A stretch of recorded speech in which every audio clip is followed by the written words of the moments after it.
Olá pessoal, nesse vídeo eu vou falar sobre os eventos que seguiram a morte de Jesus, que aparecem ali narrados nos evangelhos com fenômenos eh, que marcaram a morte de Jesus, né? Especificamente eu estou falando de Mateus 27:51, onde diz: naquele momento o véu do santuário rasgou-se em duas partes, de alto a baixo. A terra tremeu e as rochas se partiram.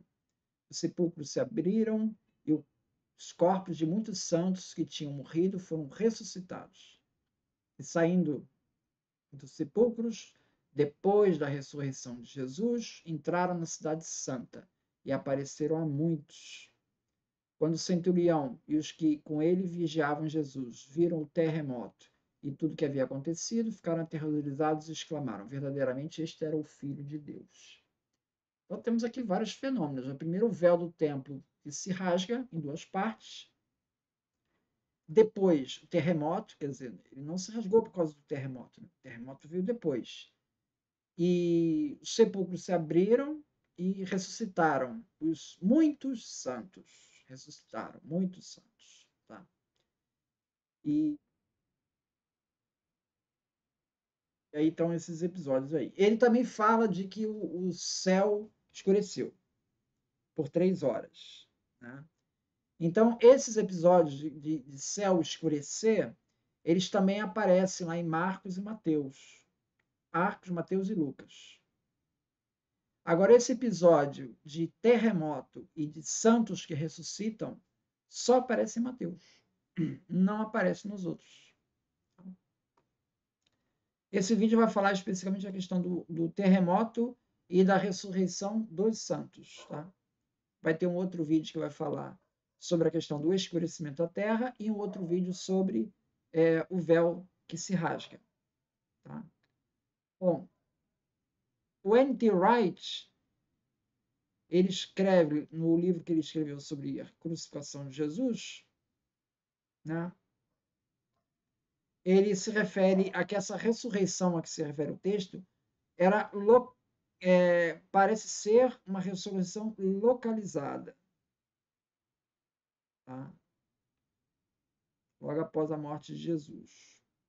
Bom, existe algum precedente aí nas Escrituras? Bom, Ezequiel 37:12 fala que Javé declara a Israel no exílio que ele abrirá as vossas sepulturas e vos tirará de vossas sepulturas.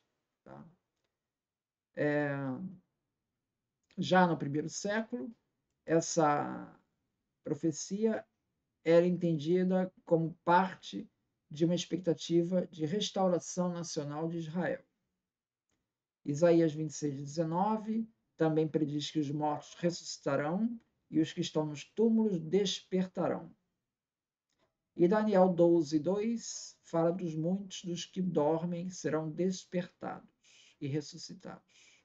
Então nós temos Ezequiel, temos Isaías e temos Daniel falando. Só que eles falam de uma ressurreição do final dos tempos. Outras passagens falam também de terremotos, né? E isso aparece associado, em geral, com batalhas em que Israel luta contra os seus inimigos, né?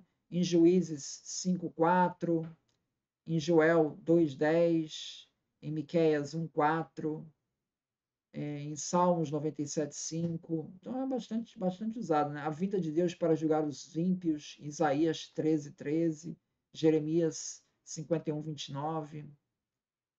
Então, e em descrições apocalípticas também, que se fala de um grande terremoto, como aparece em 1 Enoque, capítulo 1:3, Assunção de Moisés 10:1-7.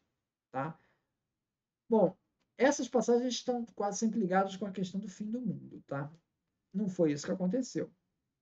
O N.T. Wright, ele diz que seria estranho para um judeu do primeiro século sugerir, com essas passagens bíblicas, né, que esse trecho de Mateus 27:51, que fala da ressurreição dos mortos, estaria de alguma maneira cumprindo a restauração final de Israel. Ninguém pensaria isso. Ou que a ressurreição geral já havia começado. Também não, porque o fim do mundo não aconteceu. Então é uma passagem que meio constrangedora, você colocar uma passagem que, na final de contas, ela não está cumprindo as profecias, né? Dentro do judaísmo pré-cristão, não havia razão alguma para se entender que a morte de um aspirante a Messias fosse precipitar a ressurreição geral, ou até mesmo a pequena antecipação dela para com esta, tá? Então, essa passagem ela é meio constrangedora. Então, para o N.T. Wright, o que mais provavelmente aconteceu é que Mateus conhecia essa história de antes e, de alguma maneira, ele tentou encaixar no texto, tá? Para que fizesse um sentido histórico. Então, por isso que ele conecta com o comentário do centurião. E o centurião se convenceu que Jesus era especial. Ele tenta dar uma um objetivo para esses fenômenos, né?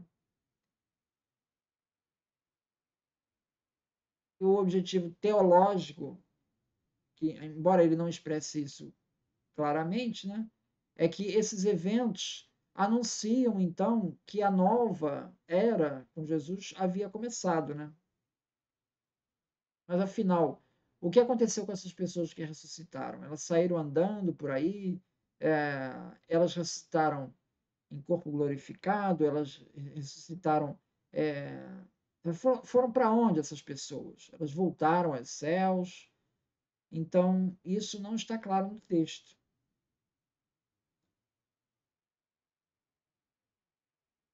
Existe uma passagem também em Mateus, né, que fala que a pedra que protegia o túmulo, ela rolou por causa de um terremoto. Então há uma discussão se são dois terremotos ou se é um só. Pelo contexto da história de Mateus, parece que são episódios separados, são dois terremotos, né? Se bem que um terremoto é costume você ter ondas de terremoto, né? Então tem uma, depois vem outra, depois vem outra. Isso é normal. Mas, afinal de contas, né, nós podemos explicar esse terremoto por questões naturais? Houve algum terremoto na região? O Eduardo Gibbon, no capítulo 15 do Clínica e Queda do Império Romano, ele chama atenção lá que Sêneca e Plínio Velho, eles escreveram tratados que descreveram aí meteoros, cometas, eclipses, terremotos, todo tipo de fenômenos da natureza que aconteceu naquela época. E eles não registram nada de anormal nesse período, né? Então, eles chamam essa observação. Mas será que não há nada registrado? Bom, existe algo registrado, sim. Phlegon de Tralles, um historiador grego do século II, ele menciona um terremoto que ocorreu durante a crucificação de Jesus. A referência a esse terremoto é encontrada em uma obra chamada Crônicas, que não sobreviveu, mas foi citada por outros escritores antigos, como Júlio Africanus. Tá? Ele escreveu que Júlio Africanos ele falou desse terremoto, né? Que teria havido um terremoto na Bitínia, que é uma região próxima ali, que destruiu casas na Nicéia e Nicomédia, e que teria atingido então Jerusalém. Então é possível que esteja se referindo a um terremoto que tenha acontecido mesmo na região. No trecho do Júlio Africano, né, que a gente tem um fragmento, né, fragmento 18, ele fala assim: em todo mundo havia uma escuridão terrível. Em todo mundo havia uma escuridão terrível. E as rochas foram fendidas por um terremoto. E muitos lugares da Judéia e outros distritos foram derrubados. Essa escuridão, Talos, no terceiro livro de sua história, chama, como me parece sem razão, um eclipse do Sol. Então, Talos está tentando. Talos é um escritor pagão. Ele teria registrado isso no terceiro livro de história dele. E ele atribui isso a um eclipse do Sol. Então, ele diz que houve sim uma escuridão, não está falando de terremoto. E ele atribui uma causa natural. Pois os hebreus celebram a Páscoa no 14º dia, de acordo com a lua, e a paixão de Nosso Senhor termina no dia anterior à Páscoa. Mas um eclipse do Sol ocorre apenas quando a lua fica sob o Sol. E isso não pode acontecer em nenhum momento, senão no intervalo entre o primeiro dia da lua nova e o último dia da lua velha, isto é, na junção deles. Como então o eclipse solar deveria aparecer quando a lua estava quase diametralmente oposta? Deixe essa opinião passar, deixe-o levar a maioria com ele, e que este presságio do mundo seja considerado um eclipse do Sol, como outros, um presságio apenas para os olhos. Phlegon, aí está citando um outro, tá? Talos e Phlegon. Phlegon registra que no tempo de Tibério César, na lua cheia, houve um eclipse total do Sol, por 3 horas, manifestamente aquele de que falamos. Mas o que tem um eclipse em comum com o terremoto, o rompimento das rochas, a ressurreição dos mortos e uma perturbação tão grande com o universo? Certamente nenhum evento como este é registrado por um longo período, mas foi uma escuridão induzida por Deus, porque o Senhor passou a sofrer.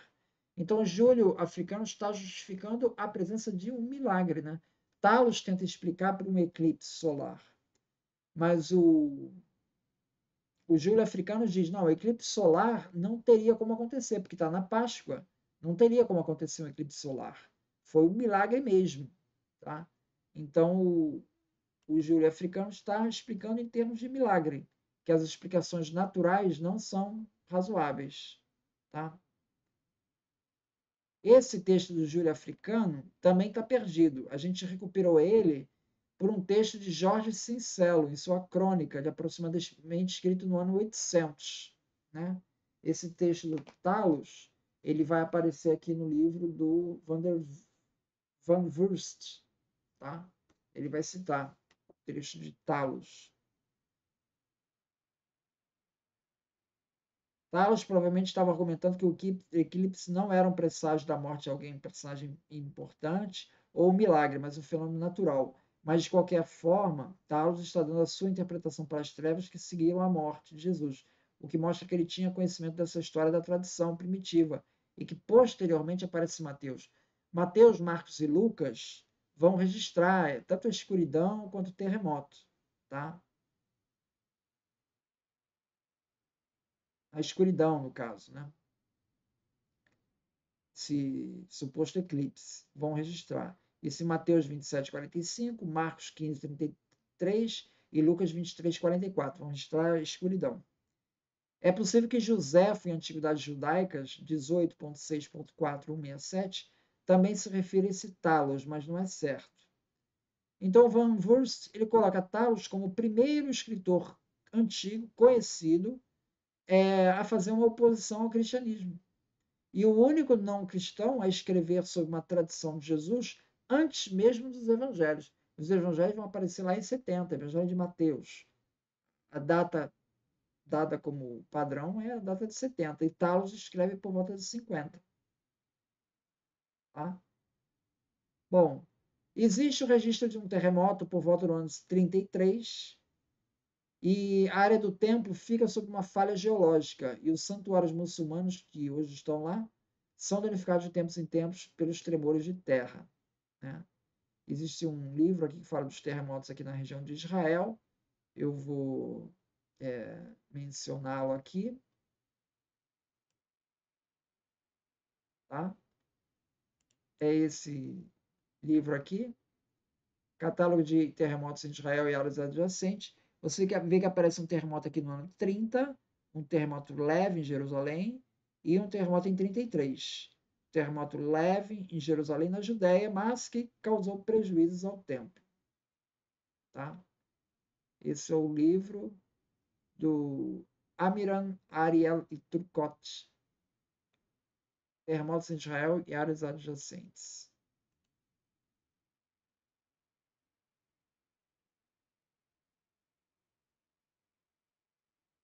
Bom, conclusão do N.T. Wright: é impossível e, para os nossos propósitos, desnecessário julgar a questão da historicidade desse terremoto ou da ressurreição dos santos lá.